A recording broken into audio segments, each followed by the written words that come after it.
now. I've shared shit out. I'm drinking and smoking. Happy Sunday, everybody. Welcome to the pre-show. This is part of the show we talk Hey, about what we're doing the show.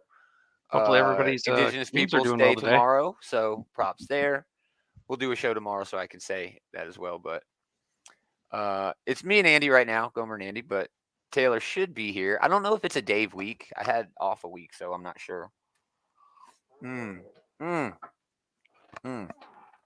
That is delicious. Andy is still reeling from his big move. The big move finally But happened. I know we've been talking congratulations, that's about just this. about done. Well, In the pre-show, yeah. In the pre-show, not the PP show. That's what I call the 9 puppies. The PP show. It's the PP show. Down to 7 now. Someone did come and pick them up. They've got all their shots. They're just need to be spayed or neutered. Because damn it, I can't afford to do all the shit. Okay. Yeah, I know. It's like it's $80, $60, whatever. They were willing to give us like a discount if we drove 4 hours away. They would like, oh, we'll do it for $35 because we hate that you had to go through this. Sorry, I ain't driving 4 hours. I'm not sure exactly how much it costs to get surgery, and then it would take all day for them to do surgery on 9 fucking puppies. There ain't no way I'm doing that. So, but they are still healthy. They are a handful. We having to clean like everything, 2 or 3 times a day. But it's an adventure. You know what I mean? It's an adventure. That's how it's supposed to go. But well, yeah, it is definitely an adventure. We'll talk segment 1. Oh, Taylor's here. Hey, Taylor. We'll finish up talking Ahsoka there. Dick Tracy in the news. Wonder Woman's kid in the news. Harvey Awards, and then Loki. Everyone got a chance to watch Loki? Hell yeah. I did not see it. That will be when my wife gets home tonight. So okay, no worries. But hey, I almost think I need to watch it again. You can spoil it for me. Oh, I was going to anyway, but it's good. I feel better knowing that you're okay with it. Yeah, I'm fine. I don't care. I'm gonna watch it anyways. I almost need to watch it again. I was very confused at some of the parts, even though I am a huge sci-fi fan. I really should have understood that shit that was going on. But yeah, it was wild. Anyway, double dose of food news. A short moment of destruction, despite the fact that Transformers 1 came out this week. We'll talk about Transformers number 1 in top 3. Spoiler alert. Anything else that we should add to the news this week? Anybody watch the new Pet Cemetery Bloodlines with David Duchovny? I did see it. I did. We can talk about that in segment 1. We could talk about that in segment 1. Cool. I'm going to grab that. I did get a chance to watch it, and I really enjoyed it, so we can talk about that later. I thought it was all right. Good. It put a good, nice twist on the story, but yeah, we'll talk about that in segment 1. Yep. There's a poster I can use. Cool. What about you, T? Anything worth? I don't know. Nah. Oh my gosh! Can't I just get a JPEG? We are experiencing technical difficulties, ladies and gentlemen. Can it just be a freaking JPEG? What's that noise? Is that still your fan, find a picture Taylor? of David Duchovny and slap it up there. Everybody will know what you mean. Yeah, right. Is that still your fan, Taylor? I don't know. Maybe. I don't. Well, it's not me. I don't know what that sound is. It's wild. It's fine though. It might just be my computer spinning around. All right, we got that. You guys are seeing production live on the air. That's why we do the pre-show like this, because it opens up so many opportunities for a little behind the scenes action, fan interaction. Beside the scenes action. All right, what the hell did I call that? Debo. IMG. It's just called IMG. Awesome. Look at that. Look at us go. We are just killing it. And again, I mean, we actually did have some good news, some great comics to look at this week. But I mean, it's going to get even better. It's going to get even better because, damn it, again, Comic-Con. New York Comic-Con. NYCC right around the corner. NYCC right around the corner. So happy. All right, well, let's do the damn thing. Yeah, let's do. I have a horror one. I have a horror intro that let's just do the thing. It'll work with Whatever you do, don't fall asleep. We'll try to keep it exciting, everyone. Keep it exciting.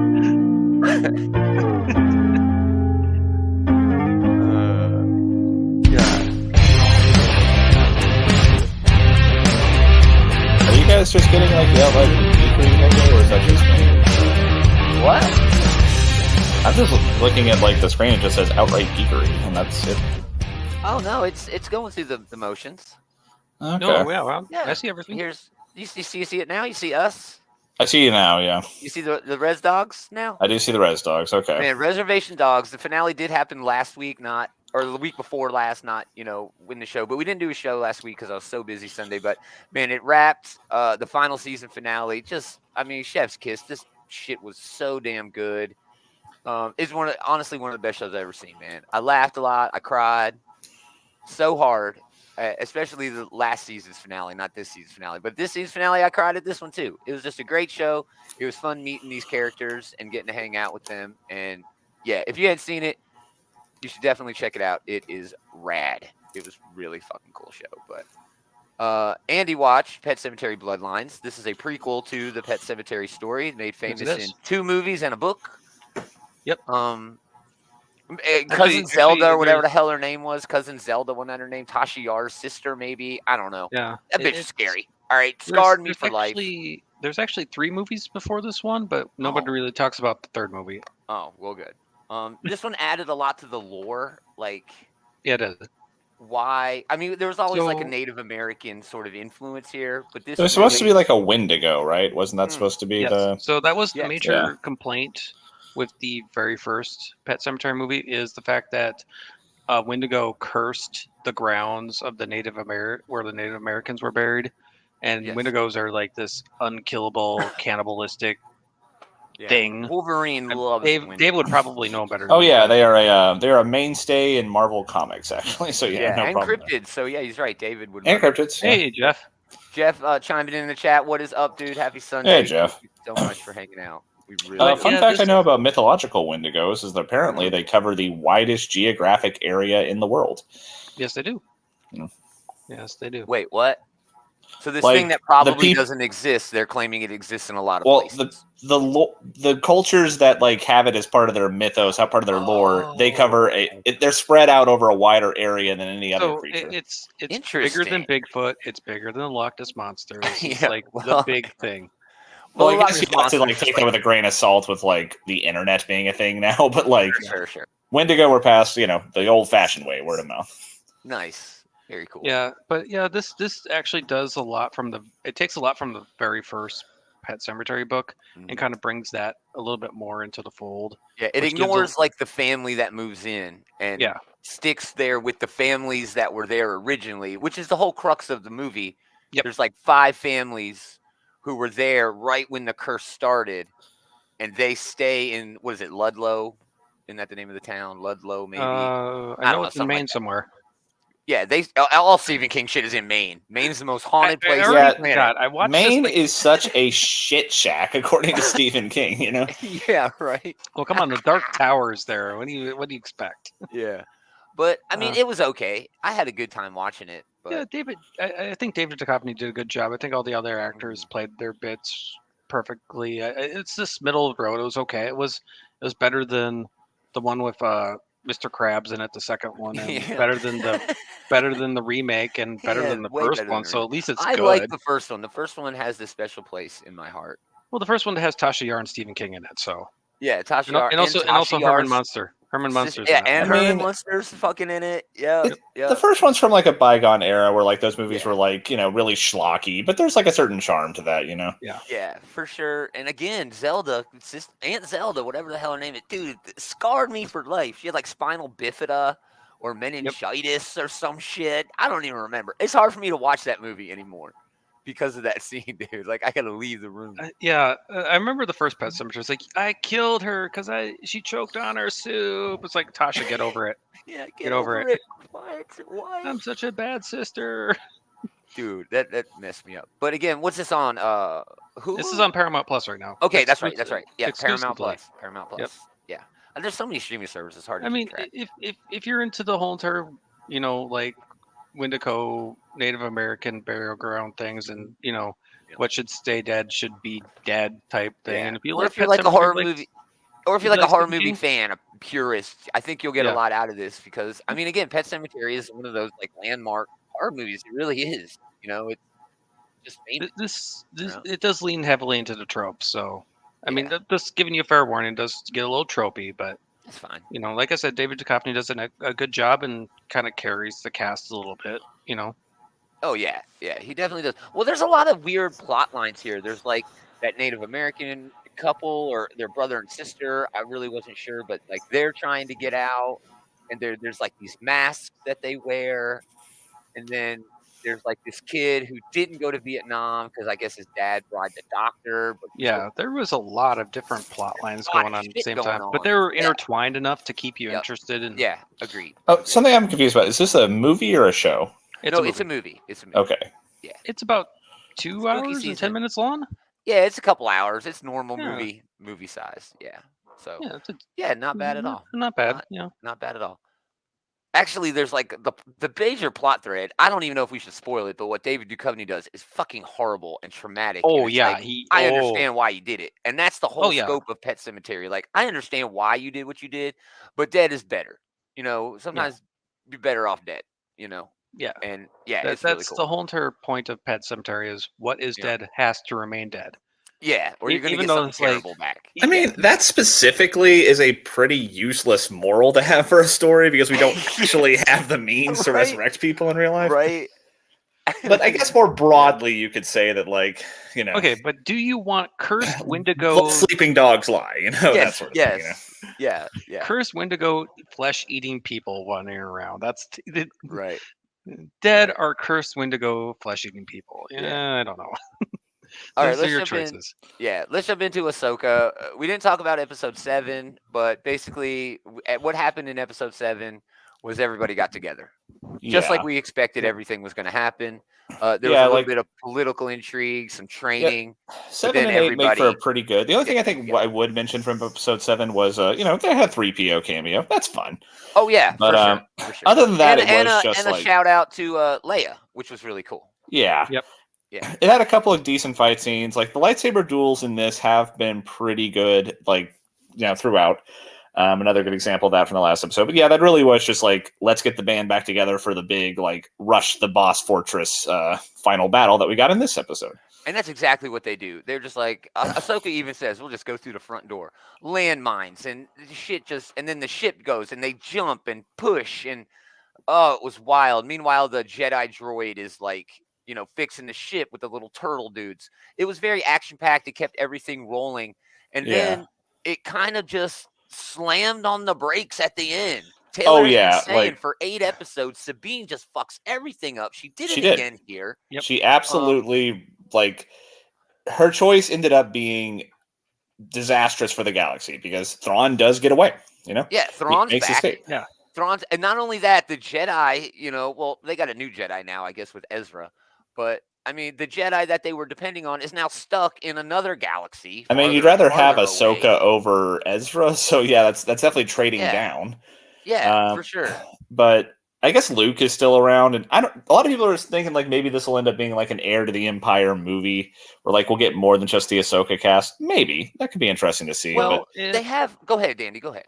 If we're gonna believe what they're talking about, there's gonna be this kind of bridge between the Republic era, which is the original trilogy, and the sequel trilogy, where they're gonna have Ahsoka, the Mandalorian, and the Bad Batch, and the Skeleton Crew, and that would be a solid way to. One thing I was always confused about with the sequel trilogy is how the fuck does the First Order get so much traction that they can fight the combined rest of the galaxy? This could go a long way to explaining that. Yeah, if it already has a little bit. Yeah, if Thrawn gathering the remnants of the Empire is what basically creates the First Order, that would be a good way to have a solid explanation for that. So and they already have this that's the rumor going around. It's not I mean, it's not a rumor. We know Filoni's working on a movie, and he said it's going to, like you said, bridge all of these different shows: Mando, Boba Fett, Ahsoka, Bad Batch, like you said, all going to string that together from the original trilogy to the sequel trilogy. Yeah, because there's a lot of. You have 34 years to fill of empty gap of how did we get from the Emperor dying to the First Order Yeah. being there. There's a Well, lot of and just in this, we shenanigans. know for a fact that Luke isn't in like hiding yet. You know what I Mhm. mean? He's Yeah. doing his Jedi shit. I really think they should lean into that. I really think they should, give us more Jedi. And also what I was going to say about, Thrawn getting over and creating the First Order, we're already seeing in Ahsoka where the New Republic, they're full of a bunch of assholes. There was a dude who was on that whatever, that panel, who was a complete douchebag. Yeah, Senator Limp Dick really did Yeah. just fuck everything, almost as much as Sabine, Yeah, dude, exactly. Yeah, And that's the thing. That's where you always fall. And that's what's his name was talking about, who was the other he wasn't even really a Sith, but the Sith master from Ahsoka. I don't even remember his fucking name now. Oh, Balin Skull. Yeah, Balin. But Oh, yeah. he was kind of talking about that, Well, I guess it's Skull, not Skull, which Yeah. whatever. But yeah. But he was talking about that, And- Jeff in the chat, he can't wait to watch how Filoni weaves the story. Me too, but That I could do be a lot have of fun. a little bit of Yeah. a beef with that. Shows used to be shows. When you got to the beginning of the show and then you went through it and you got to the end, you had a full story all in place. This feels like a new era in episodic storytelling where we're not really, it was anticlimactic at the end. In a sense, it was, because there's no closure to anything. Nothing. He gets away, and we have no fucking idea what the hell Ahsoka and Sabine are supposed to be doing on this planet, or what Balin's doing on this planet, or what his apprentice is doing on this planet. Yeah. We have no idea, like, at least unless you're like really steeped in like the Night Witches and like have like a lot of background on the lore and stuff. I am not that steeped in it, so I have no fucking idea. I don't the give a shit significance of about this that planet. sword, that cool sword she had. I don't give a shit. That was it cool, all but depends like, on how it was much they cool, but who allowed cares? from the stuff that Disney says doesn't exist anymore to actually what actually does exist. Because Disney. well, I mean, I feel like I know more about Star Wars than the average person. I don't pretend to be an expert. There are certainly people who know far, far more about Star Wars than I do. Who are usually but on this far panel. more than I do. Yeah. So Yeah. I would say I'm a step above a casual watcher, and I haven't the slightest idea the significance of this planet they're on. Yeah. And so I don't know what the hell they're supposed to be doing next. I mean, they could It's just, I guess, somewhat hitch a ride with a significant. space whale to come back again if they had to, but I mean, if they can I get the don't know. space whales to come there after getting all shot up, I mean, I don't know how. oh you yeah, summon definitely. a If I was the space whale. whales, I'd be like, well, this place sucks now. And Yeah, no, thanks a come lot, back. Jedi bitch. We were happy just flying through space, and now half my bothering family no got one. shot out of the sky. It seemed like they were like none of them died, which hey, they probably didn't want to show like whales dying. That's a big. Well, the space whales are supposed to be Yeah. like force entities, so Yeah, I also, whatever. I think I mentioned this before, but I appreciate that just calling them space whales and not pulling like a James Cameron where he insists that's not what they're called. Yeah. Filoni don't care. He's okay. They have names, but he's okay with you calling them space whales. In the show, they called them space whales. Yeah, exactly. Yeah. But so how do we feel about Ahsoka as a whole then? On the whole, I had a great time. Again, I was a little let down by two things. Each episode was super short, except maybe one or two. And we really, at the end of the series, we're basically at the same place we were at the beginning of the series. But everything worse. everything would have happened without Ahsoka even getting involved. That's true. Like if Everything would have Ahsoka, happened the way it happened. if Ahsoka had not gotten involved, we basically would have gotten back to the same result, except Ahsoka and Sabine want to be stranded, And Ezra would still be. and Ezra would still be stranded. So Is that that's worth it? that's really That's the not a good- only. That's not a good See, trade-off. Yeah, that's really the only significance of them getting involved, because Thrawn did get away, which that is something I like, that I think it would have felt really cheap if they managed to they build up Sabine makes her moment of decision, right? We're like, I'm going to risk everything to go save Ezra. And then if they just go and just beat up some stormtroopers and stop it from happening, it felt like they built up to a big fizzle. And so I do appreciate that. I actually liked the show a little bit better, I think, because Sabine fucked everything up. Oh, that's awesome. Yeah. That's so fun. Yeah. yes, thank you, Taylor. That's the That's whole so entire point. fun. She was there. Yeah. Like, And again, It means Jeff in that the her chat- choice at least has a huge consequence, and Yeah. and if they do make another season or a movie or however we see these characters next, her having to own that is going to be a pretty good moment for her character. Exactly. And I would love for her to get with the other Mandalorians and sort of lean into that part of her heritage or whatever. Jeff in the chat says he's right with us with the non-climactic finale. It ended dark, and I'm okay with that. I mean, a lot of Star Wars dark, does end dark. the some of the cliffhanger best Star ending. Wars ends dark. Yeah, the cliffhanger ending is frustrating for now, but eventually they could, make another season or make another movie, and it all ends like it's the second half of this story, and then the cliffhanger thing doesn't really matter so much. After now. Empire, though, we already knew we were getting Jedi, so it made it a little more palatable. But now it's like, I know we're gonna get something. I don't doubt it. Yeah, I know we're gonna get something. But we're gonna get something. Yeah. But I also will say that like Thrawn himself comes off really fucking good in like this show because like you totally have sold me, even as someone who didn't watch Rebels and like can barely remember the old like EU stories. You have really sold me that Thrawn is a big deal. He's tactical. He's the biggest deal. Yeah, like he could have just cut and run the second the Night Witches got to him, but he got the best case scenario. He sacrificed the minimum number of troops that he had to get away, and he won. Yeah, he accomplished. I don't know if he won, but it was like mission accomplished. Well, you know what I mean? In the context of this season, he won because their goal was to try to stop him, and they failed. So, Thrawn is like that type of person where it's like, as long as I get what I want, I win. So it doesn't. Yeah, he's tactical. Matter. He's logical. Yeah. He's a tactician.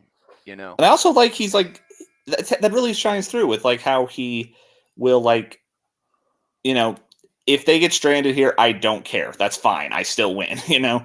Like he's not cruel. He's not like petty or spiteful or vengeful or anything. He just will make whatever decision he needs to get what he wants. The most like personal he got was when he sent that message to Ahsoka. But even then, like he was doing that to fuck with the Jedi. Yeah, it was quite a barb that he threw at her. But even then, like he had already won. So like, and even then, he wasn't like petty or cruel about it. He was just like like, hey.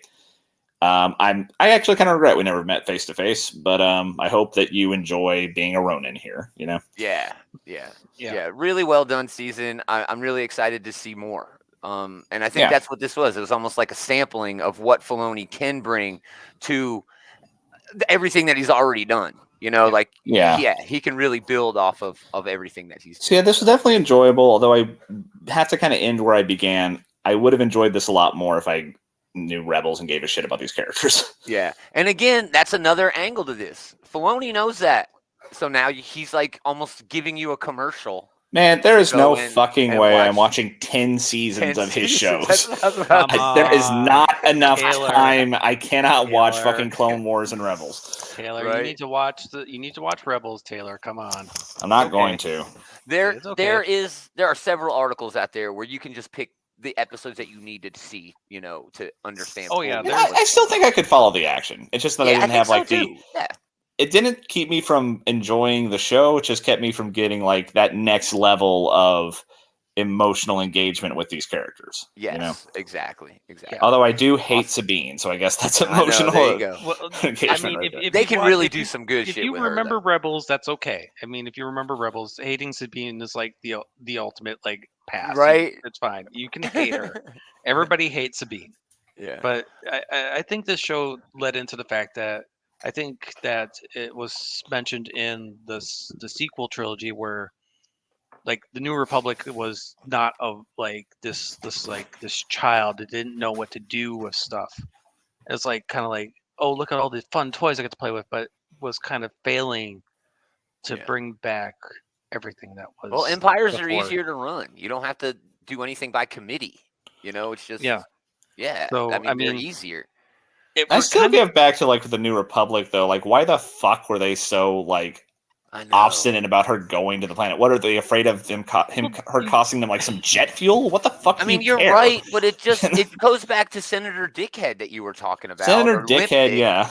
But, whatever you want to call him. Yeah, they just do it because they can, because that's what bureaucracy does. And I think that's what Thrawn kind of stands for, I'm better than the bureaucracy. I know what I'm doing. I'm not losing my cool. Exactly. I'm not emotional. I mean, that being said, Thrawn is definitely a technocrat here. But... Oh, dude. Oh, yeah. Yeah. And it's almost like he doesn't want to be in charge of the Empire either. He just wants the Empire to be back on top. That was an interesting point where, like, they're all going to sacrifice themselves for you, sacrifice themselves for the Empire. For the Empire. Exactly. Yeah, Thrawn definitely comes out of this looking like a real boss. Like, I like Thrawn a lot. Thrawn was never about himself. He's about the Empire. Wasn't that possibly the goal for Filoni? to have an antagonist that can actually be cool and unique and different within the Star Wars universe. Yeah, For I mean, everything else he's got coming next. And Ahsoka is a different kind of Jedi. And he did that really well. So Yeah. he makes for an interesting contrast with like, someone like Vader, because like, Vader is certainly extremely competent, but Vader was also like, you have failed me and I will kill you. yeah, he was very emotional. He was Whereas very like Thrawn was like, oh, well, you tried your best. Whenever something yeah. doesn't go his way, Yeah, and Vader is and comes off as traumatized. Thrawn just comes off as like confident, but not to the point where he's going to let anything emotional get in the way of that. He's confident like he in doesn't in his tactics. He's very confident in himself, but he doesn't have like an ego about it, which is interesting. Yes. Yeah, exactly. 100%. All right, let's get into news. Man, Ahsoka was great.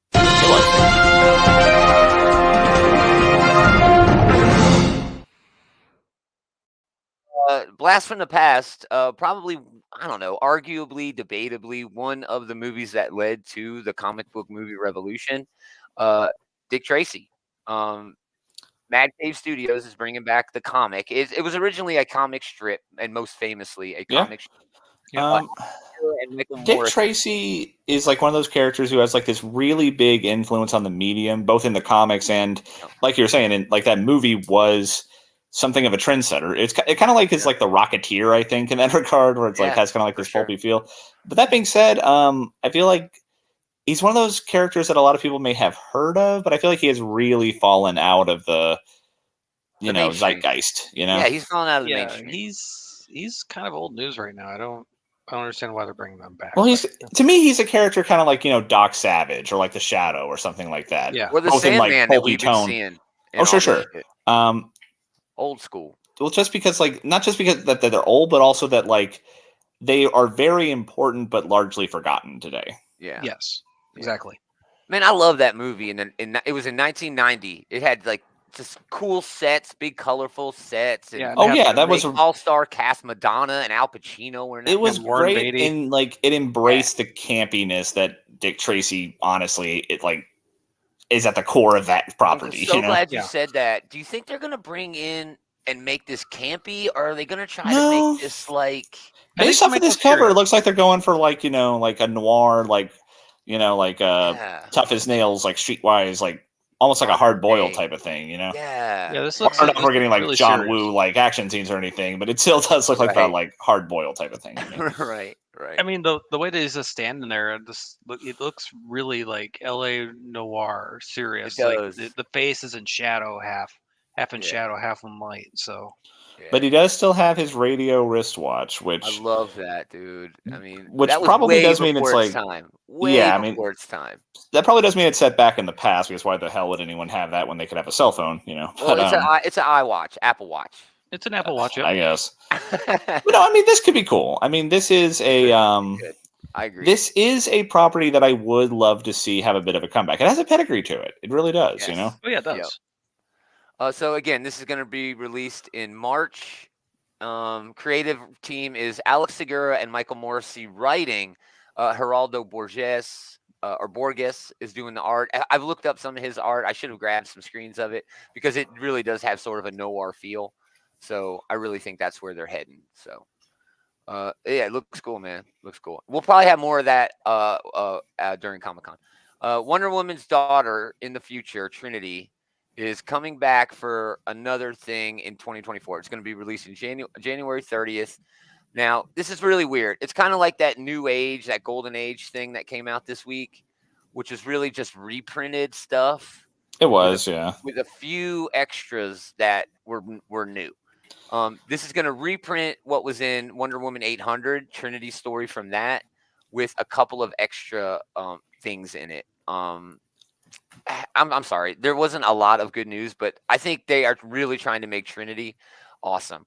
They made Damian Wayne awesome. I don't give a fuck. He was amazing this week in Batman 138. We'll talk about it. Damian was great. John Kent is one of the best new characters created in the last 10 years. And it always comes down to the execution, I mean, like Connor Kent, the Superboy from like the 90s. He kind of is he kind of gets the cold shoulder these days, like a lot of the other 90s characters. But, that was a successful idea. Bart Allen was a successful idea. Fucking Wally West, the ultimate kid sidekick made good, the ultimate so like stepchild. yeah.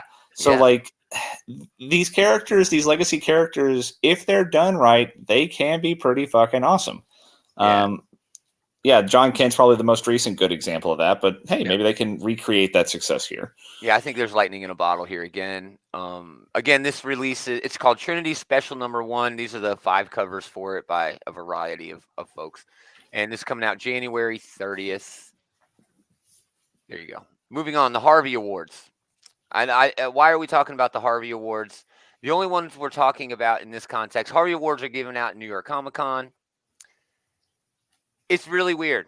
These are the inductees to the Harvey Awards Hall of Fame for 2023. Chris Claremont, Walt Simonson, Louise Simonson, Marv Wolfman, and George Perez, along with Bill Griffith, who probably nobody knows about. But he's definitely like the odd person out in that lineup. Definitely is known for his comic strip Zippy, and he, the catchphrase "Are we having fun yet?" is credited to him. Huh. That's like known worldwide, That's a cool claim to fame, sure. Yeah. But how the fuck Claremont, the Simonsons, and Marv Wolfman, and especially George Perez, not already in your Hall of Fame? Harvey? Yeah, that was my first thought. Like fuck? when you're listing off like arguably the most prolific X-Men writer of all time, arguably the most prolific Thor writer of all time. Yeah, and then George Wheezy, who had a big Louise Simonson, not only has a big role in writing, but also she's a big role in like the front office at Marvel. Yeah, and fucking George Perez. I mean, living George Perez recently past legend, George Perez. What? Yeah. So how are they not already there? That is shocking. Yes. Yeah. I mean, who do you have in your Hall of Fame if you don't have these fuckers in there? It just makes no sense to me. I mean, this is like the Baseball Hall of Fame where they're just like, you have to get like 70% of the vote. What the fuck is going on here? Yeah, I don't know. George Perez already been in there. All of those writers, like their most prolific work is all from like over 20, 30 years ago, Right? I mean, Perez was writing in the damn 70s. That was like 50 years ago. Yeah. God. So a great list, Perez of should course. have been like one of the people that are like, okay, we're just gonna put you right here after you got done with your run. Here you go. You're right there in the Hall of Fame. Yeah, just didn't really make sense to me. I was like, what the hell? How is that? Yeah, how is that not already a thing? Who were keeping these people out? I mean, was there like some stuffy old person like, no, I don't want him, and then like that person died, and like now all the new people are all of a sudden like, oh, thank God, we can finally get like fucking Walt Simonson in, Yeah, just weird as hell. All right, last bit in the news, and we'll be doing this for a few weeks, probably a couple of months. Loki season 2. How many episodes are we getting? I think just 6, I think it's 8. Oh, 6? Is it only 6? I think it is just 6. Oh yeah, it is. I think season only saw 6. I think season 1 was just 6. It is just 6. Yeah. So anyway, episode 1, Ouroboros, OB. Man, it was kind of difficult. There's a lot going on. Loki's like traveling through time, can't help it. Kang is apparently controlling everything without anyone but Loki knowing it. There's a weird paradox where Loki's time travel allows Obi to know things like in real time. But it turns out that Loki is traveling through time due to the timelines branching due to the death of He Who Remains from the last episode of the first season. Yeah, I mean, Mobius and Loki are trying to fix all that shit using basically what was magic. Yeah. It was basically magic dressed up as weird technology, right? And then Sylvie is there's just a whole lot going on. The biggest takeaway I have from this, Kai Hu Kwan is fucking amazing. Yes, I love that guy. The only thing bad about him, delight in this episode. Yeah. How did we not get more of him from fucking Goonies to Everything Everywhere All at Once? How? Man, How? Everything Everywhere All at Once was an amazing movie. He's got the Oscar. Maybe the best thing about Everything Everywhere All at Once, in addition to it being like one of the best movies I've seen in a very long time, it brought him back into our lives, and now like they were very smart to like, yo, we got to get this guy's blowing up right now. We need to get him on this show. And he fucking nails it. Like Obi is a real hoot. Like I can't really captured like how much fun he was in this episode, you know? It was all these little tiny things that he said and did, and the way he reacted to the circumstances. I and look how he's terse basically he was, you know, like, yes, is that possible? No. You know, like, yeah. can you do that? No. Oh, wait. And then like you were saying earlier, like Loki like tells him something in the past, and then suddenly present him is like, oh, wait, no, I do how to do that. You know? But he's also like, oh, your skin will be ripped off. You know, he's very nonchalant about weirdly important things. Just funny in the parts that needed to be funny. Not as heartwarming as some of the episodes from the season 1, but they did have to kind of. Well, this was just the episode the 1, engine. you know? Yeah, they had to get the engine warmed up again. We are hitting the ground running. This picks up basically immediately after the last season stopped. And I love the time travel shenanigans. I love the whole, like, crisis of faith element that they're having with, like, the TVA, you know? Because, like, turns out everything we ever thought was a lie. What do we do now, you know? Yeah. Yeah. Really fun. Oh, I'm sorry, Andy. I was waiting for you to say something. He hadn't seen it. Nothing that we've said here. Yeah, nothing that we've said here spoils anything. Everything that we said basically was announced in the solicit for the first episode. Yeah, this is all and the trailer. Stuff. I already know all this stuff. Yeah. Well, they don't advance the plot very much in this. No. This episode is mostly devoted to them trying to stabilize the situation after everything is thrown into crisis from the end of the last season. Yeah, that's exactly right. It was very well done. I had a good time. Like Taylor said, they hit the ground running. It was an action-packed, just really super fast-paced episode. And I'm anxious for more, man. It was really fun. I had a great time. I like great time with that. One little fun fact, though, is like with Sylvie showing up at the end. Apparently, that was in Broxton, Oklahoma, which is where Thor parked Asgard for a few years. You know, back in when the comics, back when JMS was writing it. Yeah, which I thought was really interesting. You know, is that like what's that place in time or something? The Doctor calls it or whatever. Oh, a fixed point in time? Yeah, is that a fixed point in time or something? It was probably just a nod. Like, we need to have it go somewhere. What's something from the comics we can pull, you know? Yeah, I like that. I loved it when Thor had Asgard parked in Broxton. It was so fucking cool. Well, I mean, a lot of fun, JMS's run, God, I guess that was over like it's been 15 years ago now, but it's been a long time. Yeah, that was a good run. I mean, like, there's a reason I was so stoked to have like JMS writing Cap, you know, like it's good to have him back, you know? Yeah. Cool. All right. We'll have more on Loki next week. We're going to review all the episodes. So, let's do food. We got a couple quick yummy food bits. This is something that I don't like trending. Flavored milk. Okay. There's Eggo waffle flavored milk and now Frosted Flakes flavored milk. $2.59 a bottle. November for the Frosted Flakes and January for the Eggo maple waffle. Here's a life hack for you. If you want flavored milk, just buy the cereal. It's cheaper.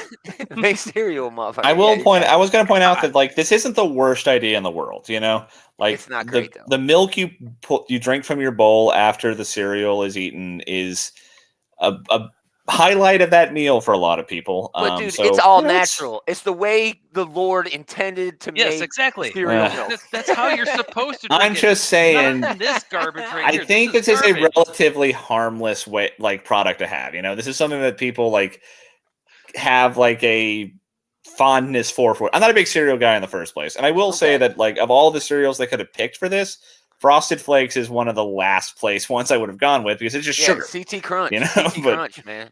Captain Crunch would have been better, or like something with like Captain fruit Crunch. or like chocolate flavor or something would have been better. Yeah. But like this is chocolate milk. This is just sugar milk. You know? Yeah, well, fair enough. Yeah, that's the Michael Scott. Frosted Flakes is just sugar milk. Like Fruity Pebbles, I think would be a good choice for something like this because honestly, when you do the Fruity Pebbles, you have like a minute before that stuff becomes like this horrific sludge paste. Oh yeah, you've got to eat that quick. So that's honestly phone call eating Pebbles. Yeah, this is so there. Honestly, like that's where they should probably cash in on this because like that's cereal bowl milk that is hard to enjoy. So if they could find a way to put it into like the bottle where it's not going to like calcify on you, that is like one area where this is better than just like doing the cereal milk. Yeah. Well, it looks like it's done by Nestle, and Nestle owns Kellogg, so I don't Yeah. think. So they own all the fucking cereal. Like Kellogg's does all They the do. They goddamn own things. everything but It's Post. I Kellogg's and think. General Mills, right? I mean, like they have to have a They better don't own choice General than. Mills. Do they own General Mills? No, I think they own General Mills. I don't think they own Post. Correct me Or if I'm maybe it's wrong. the other way General around. Mills and Kellogg's are the rival cereal companies, right? Yes, Or- they are. Well, They there's should be. Post too. Isn't there Post cereal? Well, Post just says Raisin Bran. Yeah, who the fuck wants Whatever. that? Next bit of food news. Last bit of food news. We missed this. October 4th was National Taco Day or whatever. So Moe's Southwest Grilled made an Eggo taco. It was an Eggo taco featuring adobe chicken and bacon and cheese and a chipotle ranch. Served Oh, on that Okay. sounds kind of good. You fried know Eggo what? waffle. I don't think I'd enjoy it myself, but it's not the worst idea. You've got to fry that thing. I would eat that. good. It took me a while before I was willing to give chicken and waffles a try. Oh, chicken And waffles it was a is lot better delicious. than I thought it was going to be. So maybe this is something like that, or like Yeah. It's my a little initial weird. instinct is to say no, but It's a little weird. it's something where I'd give it the benefit of the doubt enough to give it a try. Yeah, I might too. Yeah, I mean you're right. It sounds like chicken and waffles, and it looks delicious. I would There you vouch go. down on that. Moe's, come on, listen, bring it back forever. Bring it back forever. All right, let's do a moment of destruction. This will be really short. All right, stepping out from what we typically do. Typically, we review the whole Transformers book here, but because I have yet to retire it, we're just gonna talk about that in top 3. Spoiler alert, and we'll talk about Transformers issue number 2 preview. Out November 8th. Few covers there. It looks like Cliff Jumper shows up somehow. I mean, he wasn't in the first. Well, yeah, that end of the first. Well, okay, so we can go and say it now. Like at the end of the first issue, it was just Optimus and Ratchet. And a bunch Autobot of dead side. folks or dying folks. Yeah, Jetfire dies. Spoiler. Jetfire appears to have died. Oh, spoiler. Yeah. Wheeljack looked. I like already he was said dying. spoiler. But yeah, So, it looked like Bumblebee's dead. It looks like there's Jetfire's dead. Wheeljack on the bed there. He looks like he was gonna bite it. But it looks like they're back in the Ark now that the Decepticons boned out. And again, we'll talk about all that. So yeah, there's your preview for Transformers number 2. Again, that's written by Daniel Warren Johnson and comes out on November 8th. Now let's get to what we were gonna do. Top 3. Let's do it. Oh my goodness, what a week. What a week. Yeah, there were a lot of strong books that came out this week. Very strong books. I mean, all the X books were solid. I'm cooling a little bit on Immortal, but X-Men was awesome. X-Force was really good. My honorable mention this week is Defiant number 8. Christopher Cantwell and Mike Feehan. Okay. Coming off of the Day of Blood event, the Defiant is called back to Starfleet to deal with the repercussions of them doing what they did. Read that event. It's dope. While they're confident, the crew is confident that everything is going to be fine. It is not. They are literally forced to resign by a couple of cool cameos. We get Admiral Jellicoe. Remember if I said last week, he was captain of the Enterprise for like a week. And Admiral Nechayev, who was in a lot of episodes, So they want the Defiant crew to hunt down these 3 deep cuts of Star Trek lore. First, we have Hugh the Borg. Everybody knows who Hugh is. He was in that one episode of TNG. Yeah, he's in that one episode of TNG and like 4 or 5 episodes of Picard. Which, to be said, that was a standout episode, I would say. Oh, it was standout. He was What do great. you choose to do? Destroy this big, huge monster in space, or give him good dreams? I don't know. I would have murdered the motherfuckers. It also played in really well with one of Picard's defining moments of being Locutus and everything, and how was he letting his need for vengeance cloud his judgment, all that. Yeah, but we also have Berlinghoff Rasmussen. If you remember that episode of TNG, he's the time traveler who was actually a petty thief. Oh yeah, yeah. So he's still hanging. I'd forgotten him. Yeah, dude, me too. He was played by a great actor, actor who has been in so many things. But, looking at the picture, I thought that might have been the Traveler, but no, it's not. No. They can't find the Traveler. Shit, nobody. That's true. I mean, they're outside of time and space and so hanging out with Wesley Crusher. So yeah. So the last one is the deepest cut. This is Benny the Munch from a TOS episode, the gangster episode. Yes, that's what I thought. Yeah, I don't remember Benny the Munch, but like where else are we going to have like a gangster in Star Trek? You know? Yeah, so they are from the Iosians, okay, which is a planet where they're very susceptible to new ideas. So they got like something fell and it was like a book, like a novel, a gangster novel. So they based their whole Yeah. fucking society off that. Well, the last we left them, uh, Bones, Dr. McCoy left his tricorder on that planet. And now they want a piece of our action. And now they want a piece of our ass. Exactly. There was also a great moment where Spock visits his old captain's graves, which, I mean, leans completely into nostalgia, but also like newly created lore, that is happening in Strange New Worlds. Just really fucking cool. And they basically have to sell or buy the Defiant from the Bajorans.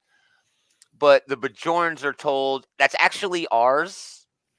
And Starfleet makes them only sell it to Worf and his crew, which is just fucking stupid. But great cameo by Kira. Just love that book. Anyway, my number 3 is Batman number 138 by Chizarski and Jimenez. Gotham War continues. Batman is clearly wrong in all of this, but it's not really his fault, kind of. But man, it's all Batman's fault. Well, they're great I wouldn't say moments so. I mean, between the Robins. Zur, it's all Zur's fault. But that's also Batman's fault. He made no, I would. Well, honestly, something that is kind of holding this a bit back for me. Uh-huh. Vandal Savage coming in and having nothing to do with any of the rest of this and kind of like hijacking the plot. 100%. It feels like they're not letting it play out where we're having the actual debate here. It seems like we're not. The whole the same like thing happened in Civil War. Should we let Catwoman's plan go through? Like has fucking like nothing to like. It seems like that has not been allowed to play out. Like the moral quandary that is driving apart Batman and his sidekicks is completely getting overshadowed by fucking Vandal Savage showing up.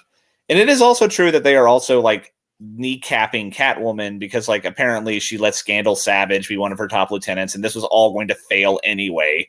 Right. Not because it was a bad idea, but because she let the wrong people be on her inner circle, Exactly. So it didn't matter. So ultimately Batman is kind of right, but not necessarily in a philosophical sense, but because like Catwoman was going to fail regardless because of the circumstances. Yeah. Yeah. It reminds me of Marvel Civil War. And yes, Tony Stark made all of the sense. Okay. But then he went and did things like jacking people up with nanobots and creating, Clone Thor and doing all of these terrible hunting down Spider-Man after he changed his mind like a bitch. But in this, you're right. The Savage shit is taking away from it. But the reason this makes my top 3 is because of this Robin fight, dude. It was amazing. I love it. Yeah, the throwdown between Batman and his sidekicks was great. Like I keep it so you can have a life. Dude, that hit me so hard. Because he's right. Yeah. Bruce is right. It just hit me so hard. I don't know. It never occurred to me. Yeah, like Chip Zdarsky is really leaning into like Batman being like barely holding it together here and him like struggling with like, do I just cut out all of these quote unquote distractions? And ultimately we see that he does not. He gives them the means of escape rather than let them be arrested.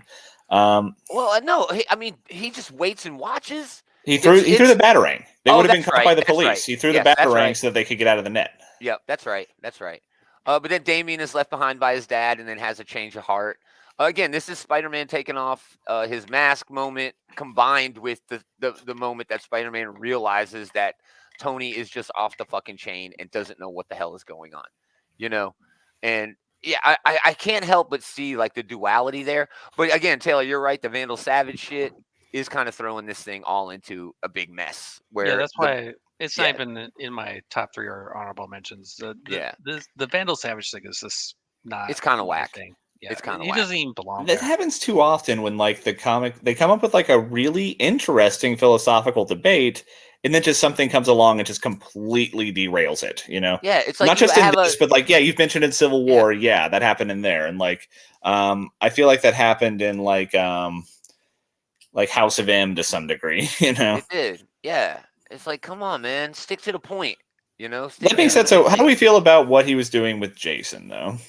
Oh no, he's a villain for that shit. That's what I mean. He's like Tony Stark, exactly. Giving him that fear toxin that makes him just basically puts him out of the equation. Takes him all out of it. I will say though, ridiculous. Jason is a murderer. He is. He is. Yeah, That doesn't so is necessarily Damien. So is like Damien. honestly, like they really kind of wrote themselves into like a large scale corner though when like they brought back Jason and made him a vigilante. That was like a good shock value story arc when it first came out. But like if you're gonna keep Jason around after that, you cannot reconcile the fact that Batman is not stopping him. And I think that's where Zur is coming into it. It's Yeah. like the way Bruce treats Todd or Jason is because, or it leads into Bruce Wayne being the problem with Batman. And Zur is like teaching Bruce all of this shit, even though Zur is like another part of his psyche. He says, "Oh, I don't give a shit about my secret identity. I'm doing it to help you." No, Bruce, you kind of did need your secret identity. They're going to take everything from you. If Bruce Wayne comes out as Batman, they will not stop until they take everything from him. Although he has kind of lost, everything anyway. But alas, Taylor, honorable mentions. Okay, rapid fire for honorable mentions. Batman was an honorable mention for me. Good. Thank you. Fire and Ice, Welcome to Smallville, number 2 was an honorable I mention. didn't even get a That's a cover good for that. issue, I'm yeah. so sorry. It's a fun story. I mean, it's nothing like it's an amusing diversion type of story. Yep. Fantastic Four. This would make the top 3 in most weeks because like the so fucking Dinosaur Avengers. The marine biology joke. Yeah. Sue was that was gold. fun. Gold. But yeah, like I like how they resolve the whole like misunderstanding fight in a relatively quick manner, while still letting us have like a pretty cool look how good the FF are at teamwork and stuff. But and yeah, Doctor Doom, T-Rex here. I mean, what the fuck else do you want? My gosh, I had this book was just That fun was the as best part hell. about that book. Fun as Fun hell. as hell. Would have made top 3 in a lot of other weeks, but crowded week this week. Yeah. And then X-Men number 27 was a lot of fun. Honestly, kind of a bonus issue of Fantastic Four this week, which I didn't know. Yeah. Yeah. I loved how they revisited that was a good pull because he's like pulling from the X-Men Fantastic Four thingamabob that they did a couple years ago. Where Reed actually has something that could be really helpful for them right now, or he did, but Professor X ripped it out of his head. Screwed him over. Yeah. Yeah. So and I love that fucking Rasputin is coming in here and she's like trying to blunt force her way through all these things, and like I love how the other X-Men are like, we could just ask them, what the fuck are you doing? Yeah. But then she tries to go in and is like, oh well, it's impossible, it's not there. But then Kamala is just she just talks to them. She's just nice about it. And then they're like, oh yeah. And then she said, and she does say it's a huge coincidence that she says the one thing that would jog Reed's memory, or let him just figure out logically what it must have been. You're not wrong, but I did lean into a little harder. I still liked it a lot. Yes. I liked it a lot that it was Kamala succeeded just by being a decent human being. But Kamala is the one who would be closest to the T-Mist. You know what I mean? So it worked. It made sense. It made sense that she would bring it up. It didn't just come out of nowhere. But I love that Kamala is a favorite character of mine. She's probably, I think, the best character to come out this millennium. And this was a good moment for her to shine. She's Rasputin is this absurdly powerful 5 mutant blend, but Kamala succeeded where she failed just because of her decency. Just because she was being nice. Being a pal. Exactly. Yeah. Anyway, my number 3 this week is Transformers number 1. That is my number 1 book of the week. There was no doubt. Danny Warren Johnson doing and art. We can wait until we get to that if you want to talk about it then. Oh, it's up to you. We can talk about it now. Oh, wait. Let it be our finale this week. Okay. All right. Awesome. Andy, honorable mentions. My honorable mentions are Star Trek Halloween and Star Trek Defiant number 8. Nice. So Halloween was fun. I'm ready to read more. Yeah, that was basically fun. just some aliens kicking shit. And I agree with you with the Defiant thing. This is kind of like that. So we had this big major event, but now we just have to kind of cool off a little bit before we get to the next one. So totally agree with everything you said there. My number 3 is The Midnight Show number 1. This was not bad. I mean, it's Cullen Bunn doing horror. It's it was very well thought out. There is some problems to this. I'm not going to say it's not perfect, but Mhm. you find this old school film that's never been shown before, and it just turns out to be cursed and kind of starts killing people. So And it, you it know, takes you back in the past and shows you why it's cursed yeah, as well, which is really fun. It was really fun. it was really fun. Yeah, there's some Yeah. first issue problems to it, but Mhm. I liked it. I enjoyed it. It was very Yeah. well done. I really enjoy the fact that Brian Hurt was doing the art for this, and then was it Crabtree who was doing the coloring? Yeah, I believe so. Crabtree. Yeah, I don't even have my notes in front of me, but Yeah. this was really good. I really enjoyed this. It's had very thought out panels to it, where it's like they had like the film stock kind of coming alive a little bit when I was going through the Yes. projector. Yeah. I like that part, and it was just decent.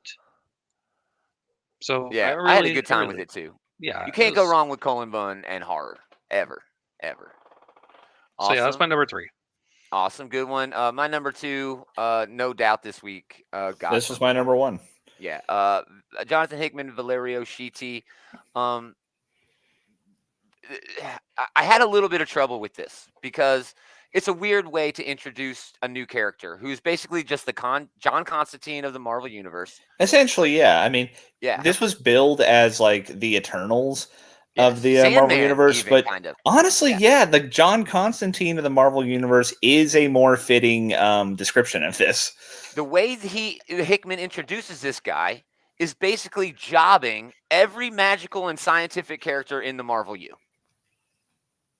He says, okay, Doctor Strange comes out okay, but yeah, Doctor Strange comes out okay because he knows this guy more than everybody else. But and he was the basically doing the same thing Doctor Strange was doing, but exactly. But there's this grand plan to stop the big bad with all these magic and sciences guys. Meanwhile, Wynn just leaves and he goes on like a scavenger hunt, a trading, vacation. And I'm not saying that wasn't done well, but it was basically just jobbing to get this guy over. With that said, however, this might be the most Hickman book that Hickman has ever Hickman. Oh yeah, this is Okay. it's up definitely there. Hickman through all the way through. It's This is very Hickman. far along the Hickman spectrum. Yeah. He introduced a whole lot of cool characters, a whole lot of cool concepts, different factions, the struggles between them. He even adjusts some status quos, all while fitting this into the overall Marvel Comics universe seamlessly. That's masterful. Yeah. That's why it's in my Yeah. top 3, because Hickman turned straw into gold. You know what I'm saying? He truly did. He took something that could have fucked everything up, and it just works. And I totally believe that this guy Wynn is in the Marvel Universe now, and Yeah. will be, and should be. And just bravo to Jonathan Hickman. Yeah. And Um, that's really all I have to say about it. Yeah, this was a Because lot of a lot fun. of shit happened in this book, man. It was I will say that it did sting a little bit the $10 price tag, but they give you a lot of fucking story. And the So, art is Sheedy on the art is just yes. amazing. It's And especially perfect. he gets to draw all these amazing locales and fascinating characters. And Wynn does come off as a real clever bastard here. I will say it does he was take a missing little bit cigarette. That's the only thing he was missing was a fucking cigarette. The others don't job too hard, because if they weren't there fighting, then Wynn would have come back to a ruined situation already beyond his. So they were doing necessary work, but buying him time, biding his. But it does still let Wynn and Strange, to the lesser extent, come in and look like real clever bastards for coming in and I'm coming up with an asymmetrical solution for this that isn't just let's go in here and have a big fight. Yeah. And it was a clever solution. I really enjoyed the way there was there's key manipulation of allies, especially his his little lackey here, who that's also I like that character a lot, Dimitri. I like that character from a creator standpoint, because he creates a character like the character in Quantum Leap. Yeah. Who is not only someone there to tell the audience what the fuck is going on, but also has a device that is an unreliable narrator. It was kind of genius because it was a brilliant way to it was a really diegetic way to have explanations for where the fuck we are and what the fuck is going on. Mm-hmm. But yeah, like Aiko is really fun, Win is really fun, Dimitri is really fun. I liked all of the characters that were introduced in this, and that Corbin Cull guy or whatever his name was, the bad guy, like his fucking Mr. Barnacle face, whatever his name was. That was cool too. I'm not sure if we'll see him again, but he was really menacing as well. The love thing there, the relationship thing, it was wonderful. Like, yeah, and that, dude. Even the bartender was dope in this. Yes, the bartender, that was like a top shelf bartender, honestly. But and like the inclusion of the other characters does, like, having like the insufferable jaded prick character can get a little old, but like having those other characters there to like keep him reined in. And also, like, at the very end, it's like, oh, well, I just changed my completely pessimistic worldview because I got a kiss from my girlfriend, you know? And he's jaded. He's been doing this forever. He actually just wanted to be in love with his old lady and live, and now he's kind of like forced to do this job. And I also love Dimitri. Good at. Yeah, Dimitri is constantly there to like take the piss out of him whenever he's trying to act like too cool for school, you know? Yes. Yeah. Great issue. Loved it. Yeah, that was my number 2. Taylor's number 1. Taylor, what is your number 2 book of the week? My number 2 is Birds of Prey, number 2. Man, it was cool, dude. A great follow-up, man. Yes. The star of the show here definitely is the artwork for me. I love the page layout. I love like the big like montage spreads, kind of like we're getting here. I love Big Berta in this one. Oh man, everybody's great in this, man. And then King Shark shows up and it's like, oh, I can control megalodons, and it's like, oh man, I can't wait to read the next issue. What? Yeah, like I like the team dynamic. I like the different kind of like voices each of the different characters are given here. I love the like locale we get here. You have like the other panel where like the page layout is like a building, like they're like going through like the different shapes, like when they're moving between like dimensions. It's really well done, really well. Like I think it's the well panel thought work out. is amazing. Like there are skeletons in some of it, you know. Yeah, both the writing and the art are really good. Now, the whole kind of like I guess I'm going to call this like a 50s look for like the comic books.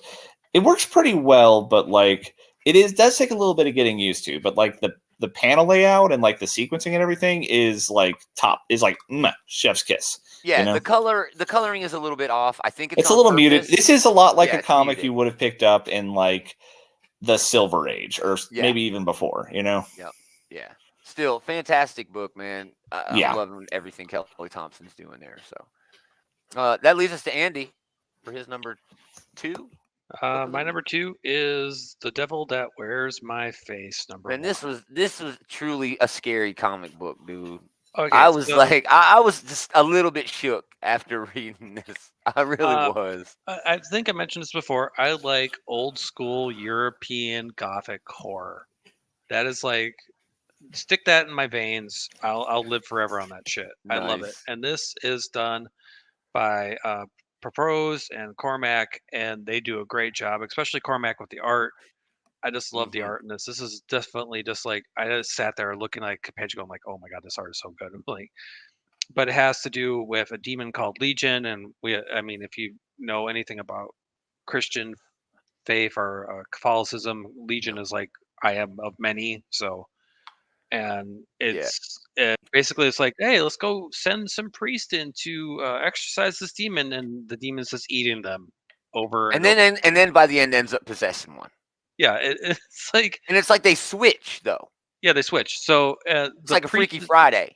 Yeah, the priest that Legion takes over, he goes into the priest that Legion was just originally in. So he gets this body swap horror thing going on at the end. And they had the demon like trapped.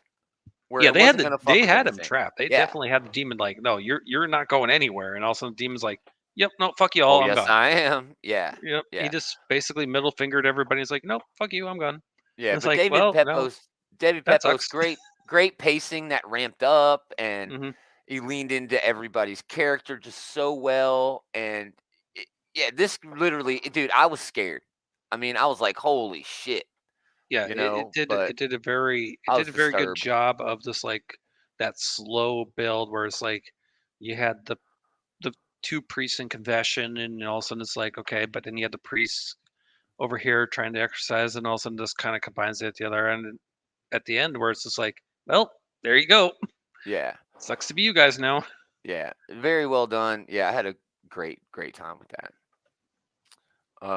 I'm anxious to read more. I want to see what he does with the second issue now that he can actually. This is just going to ramp up even more. This is going to ramp up real quick. Yeah.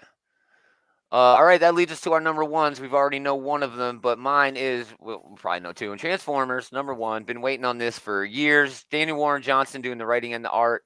I came for Transformers wrestling, and I was not disappointed. Dude, I could go beat for beat. I won't. Basically, it's really familiar, okay?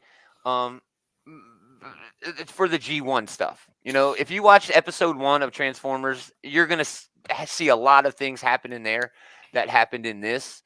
I love Carly's van. That is so Daniel Warren Johnson. Yeah. I mean, this was, you know, we saw that in the preview, but I mean, this is not like your kid's Transformers comic, okay? Oh no, this is like brutal, like war stuff. Yeah. Yeah. Bumblebee, that's a really interesting creative decision to murder literally the most popular Transformer of the last 20 fucking years. This is the one that this is one of the Transformers that a casual fan is most likely to recognize. And they come out fucking swinging here. Just Starscream just fucking like executes him, you know, while he's still offline. Blasts him. Taylor was talking about the wrestling. Optimus Prime puts the suplex on Starscream's bitch ass. After a clothesline, you know? Yeah, after a clothesline. Or was it a lariat or whatever? Yeah, I don't know if there's a difference. I think the lariat, they go all the way around. Anyway, the humans helping Optimus Prime here. Yeah, and that's something that I will into the lore. You know, that's something that it's worth dwelling on. Like, I'm not as big of a Transformers fan as you, but from several of the shows that I've seen, the humans can be insufferable. They can be the least compelling part. It's like, why the fuck do I want to hear about these humans? Let's get back to the robots. Exactly, yeah. They do a great job in here, very briefly, very efficiently, getting me to like these two kids, you know? Yeah, and like even give a shit when Starscream is squishing. Yeah, you know, friends of friends.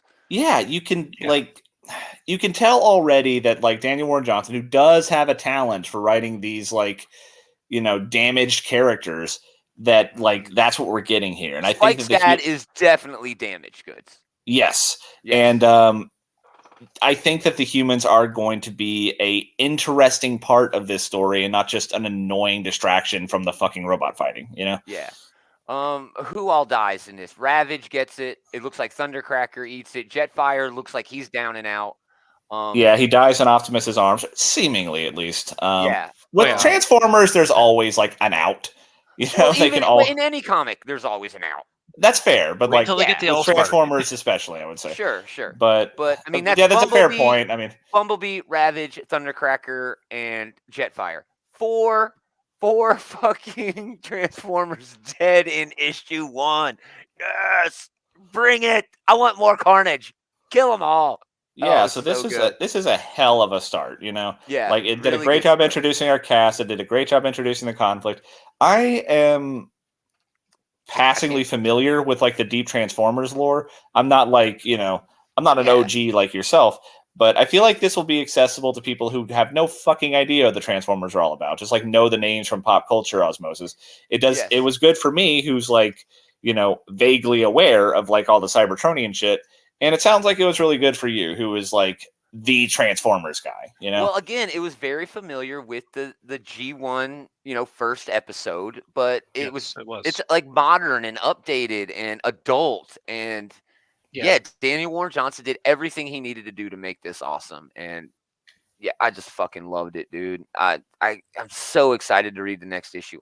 I wanted to read the next issue as soon as I flipped the last page. It was legitimately heartbreaking with Jetfire. Like, not only did he die, he also died like full of regret. You know, he died thinking that he was a failure. You know, he was the one. He was the first one we saw in Void Rivals #1. You know, he's the one that we knew, and now it's like, oh shit. You know, oh shit. Yeah. That's also a callback too, to where he was like originally a Decepticon and becomes an Autobot. And they did a great job seeding like whatever the hell happened with Megatron. I'm sure that's going to be a huge payoff later because, like, you know, we are hitting a lot of this in medias res. You know, we're like Starscream, like they're about to say like that's not what Megatron, and then everyone's like, shut the fuck up, I'm in charge now. Yeah. You know? And Well, again, what happened there? they're leading into the knowledge that anybody who would ever want to pick this up would have, but then also simultaneously leaning harder into what the true fans, not true. I don't mean to sound elitist, but Gomer, don't isolate people. Yeah, I mean, don't fans. we don't gatekeep here, you know. Yeah, but like, No exactly. gatekeeping allowed. Yeah, Ooh. no, and I'm not gatekeeping, man. I want everybody to be a fucking fan of Transformers. I adored it. I adored it so much. So, Taylor, I believe his number one was God's number one. Indeed. Just fantastic issue. So much fun. And that wraps it with Andy. Oh, we just What got is done the number talking one about it book though. of the It's week? Transformers number 1. Yes, such a good book, man. God. almost pulled out the hat trick, but it did make all of our top 3. Yeah, Come had such a on. good Optimus time Prime with that book. suplexing people. Come on. Oh, What else do you I want? think I still have it. I think where The is it? suplex. So hey, No, as we're where wrapping is- up, something else that's like kind of Transformers related. I'm a fan of the YouTube show Death Battle, and apparently tomorrow's is going to be Frieza versus Megatron. Yep. And I wanted to ask rad. you, Gomer, as the person I know who knows the most about Transformers, in what way does Megatron stand a chance can't. against Good question. Frieza? That's a good question. Unless he gets help, he can't. I mean, that's, Everybody in DBZ is so stupidly Yeah. OP that Frieza there's can no casually way. destroy planets. Can Megatron match that? Like, is there lore that I'm not aware of, or Megatron's that strong? There is some comments No. in there. So for Death Battle, if you watch it tomorrow, there's already been some comments there where it's just like Megatron's just going to get his ass handed to him unless there's something in the comic books that allows him to immediately destroy. See, that's why I'm planets. going to Gomer. Gomer knows At these will. comics, Is you it? know. As far as I know, no, there's Because nothing. Frieza can Even like a casually brief power-up destroy would count, I planets think. at will. Yeah. I mean, maybe. I mean, every now and then, like, Death Battle will, like, pull one out where it's like, this is not a fair matchup. You know, like, It's when they did, not. like, well, occasionally they do ones where it's like, it's the Flash versus Quicksilver. Of course, the Flash is going to win. The Flash See, is just I'll argue about that objectively if it's in better the than Marvel Quicksilver. universe and there's no access to the Speed Force. They don't. Whenever they do Death Battle, there's always it's both of the characters at their peak. There's no Yeah, handicaps. it's in a neutral territory where they have access to all I their don't abilities remember at all Megatron times. ever being at a peak that even comes close to like See, that's why I'm Frieza laying confused. on his back Usually, to sleep. Like, people who read the comics will know that, of course, the Flash is going to beat Quicksilver, but I get them doing that because that's it like makes sense. that's like both Marvel's most famous speedsters. features versus Yeah. the DC's most famous feature. So I get that matchup. This one I do not understand at all. It seems like a total bloodbath. It Yeah, seems it seems like what fanboy they're doing this year is nonsense. they're slightly going through their most requested ones. Maybe. Who was requesting Megatron versus Frieza? I have no It's not me, idea. man. I'm gonna watch the hell out of it now that y'all saying that. Well, it's on tomorrow. Yeah, it's Awesome. on tomorrow. Go Sweet. on over to Death Battle. It's on YouTube. Watch it. Yeah, do that. We're That's a plugging other wrap for people's us. shit now. Yeah, right. That's a wrap for us, everybody. Thanks for hanging out. If you like what we're doing, check out what the Comic Book Bullies are doing. Leroy and Eli have a show coming up tonight. They're going to talk about a bunch of shit, including a movie, Ahsoka, maybe Loki. They're going to talk about Street Fighter. I don't know, a bunch of shit. If you want links to everything they got and what shit we got, outrightgeekery.com. We would love it if you'd go over there and enjoy all of the links that we have. Well, we got a bunch of fun Things. stuff over there. Yeah, a bunch of cool stuff, merch, all that fun shit, and the socials, all that stuff. Please go to Facebook and search for the group. You can also get the link. No bullying over there. No bullying. No bullying. I'm gonna leave this in here. No bullying over at the Outright Geekery group. But if you like, so if fucking also funny. it was so stupid. That's an inside thing, Taylor. But somebody's like, it was. Never mind. Come back tomorrow night. We're going to talk about all the books coming out next week, and there are a slew of fun books coming out. Again, thanks for hanging out, everybody. But most of all, thanks to these guys for hanging out with this guy. Hell yeah. We are going to do it again next time. Same geek time, same geek channel.